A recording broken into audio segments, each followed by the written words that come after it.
You know what separates the ones who command respect from the ones who beg for it? It's not money. It's not power handed down through bloodlines. It's something far more deliberate. See, most people walk through life waiting for respect to find them like it's some gift the universe owes them. But respect doesn't work that way. Never has. You don't stumble into it at 25 and you don't suddenly discover it at 65. Respect is earned through discipline, through the habits you choose when nobody's watching, through the way you carry yourself when the world tries to break you down. I've learned something in my time. Whether you're just starting out or you've lived enough years to know better, the principles remain the same. It's about controlling what you can control. Your words, your actions, your silence. The way you look a man in the eye and make him understand without saying a word that you're not someone to be trifled with. That's not arrogance. That's self-respect manifesting outward. And here's the truth. Most people don't want to hear. If you don't respect yourself first, nobody else will either. So pay attention, because what I'm about to share with you isn't theory. These are the 8 habits that transform how people see you, how they treat you, and most importantly, how you see yourself. First thing you need to understand is that silence carries more weight than 1,000 words ever could. I see people everywhere, talking just to fill the space, afraid of quiet moments like they're afraid of their own thoughts. They ramble.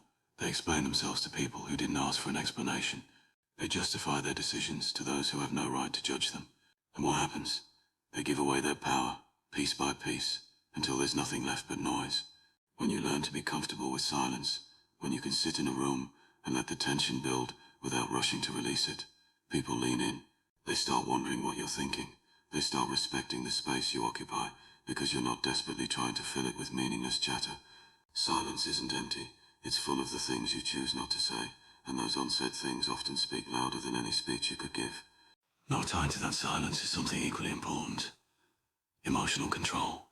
You think respect comes from showing everyone how you feel? From wearing your heart on your sleeve and letting people see you break down every time life throws a punch?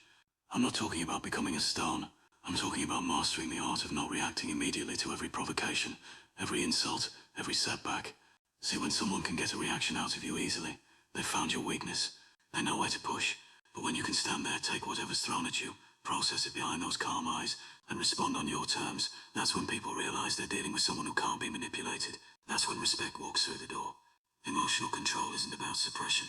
It's about choosing when and how you respond, instead of letting your emotions choose for you. It's the difference between being a puppet on strings and being the one holding the strings. And while we're talking about control, let's discuss something that separates the pretenders from the real ones. Keeping your word. In a world where promises are cheap as dirt, where people say yes when they mean maybe, and maybe when they mean no, being someone whose word actually means something is revolutionary. When you say you'll do something, you do it. Not because it's convenient, not because you feel like it that day, but because your word is the currency of your character. And once that currency becomes worthless, so do you. I've seen men with nothing to their name command more respect than millionaires, simply because everyone knew that if they said it, it was as good as done. That reliability, that consistency between what you promise and what you deliver, it builds something money can't buy. It builds trust, and trust is the foundation every bit of respect is built upon. You want people to respect you? Start by respecting yourself enough to honor your commitments, even the small ones nobody's paying attention to. Especially those ones, because that's where character is truly forged. Here's something else most people get wrong. They think respect comes from being liked. They bend themselves into shapes trying to please everyone, agreeing with opinions they don't hold, laughing at jokes that aren't funny, going along with things that violate their principles, all because they're terrified of standing alone. But here's what I know. Respect and popularity aren't the same currency. You can be liked and not respected. You can be respected and not particularly liked. And if I'm choosing, I'll take respect every single time, because respect means people take you seriously. It means when you walk into a room, the energy shifts. It means your opinions carry weight, not because you forced them to, but because you've proven through your actions that you stand for something. So develop the spine to disagree. Have the courage to say no when something doesn't align with who you are. Stop trying to be everyone's friend and start being someone people can count on to be authentic. Even when authenticity isn't the easy path. The people who matter will respect you more for it. And the ones who don't, they were never going to respect you anyway. Now let's talk about how you present yourself. Because whether you like it or not, people judge you in the first 3 seconds of meeting you. I'm not talking about expensive suits or designer shoes, though taking care of your appearance shows you respect yourself enough to make an effort. I'm talking about something deeper. Your presence. The way you carry yourself. Do you walk into a space like you're apologizing for existing? Shoulders hunched, eyes down, trying to make yourself smaller? Or do you enter with your head up, shoulders back, moving with purpose and deliberation? Your body language speaks before you ever open your mouth, and it's either saying you're someone worth paying attention to, or someone who can be overlooked. Respect yourself enough to take up space, stand like you belong wherever you are, make eye contact that doesn't waver, give a handshake that's firm but not aggressive. These aren't superficial things. They're expressions of how you see yourself, and people will treat you exactly how you present yourself to be treated. Let me tell you something about self-discipline that nobody wants to hear because it requires actual work. You want respect? Show up when it's hard. Do the work when nobody's watching. Make the right choice when the wrong one is easier and more profitable. Self-discipline isn't about punishing yourself or living some joyless existence. It's about understanding that every time you do what you said you'd do, especially when you don't feel like it, you're making a deposit in the bank of self-respect. And that bank, unlike the ones that can collapse, pays dividends for life. People respect discipline because it's rare. Most people are ruled by their impulses, their moods, their momentary desires. They start strong and fade fast. But when you're the person who maintains consistency, who shows up day after day regardless of circumstances, who doesn't make excuses when things get difficult, that separates you from 90% of the population right there. Discipline in private creates respect in public. What you do when nobody's looking determines what people see when everyone is.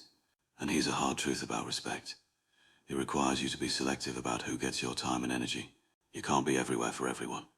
You can't solve every problem, attend every event, please every person who makes demands on your life.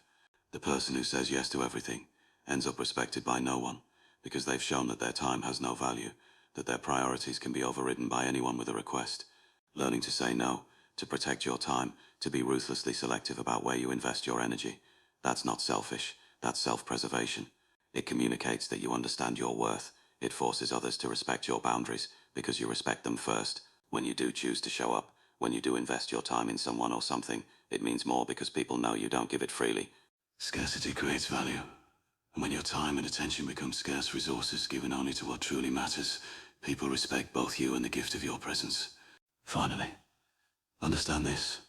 Respect isn't built in grand gestures.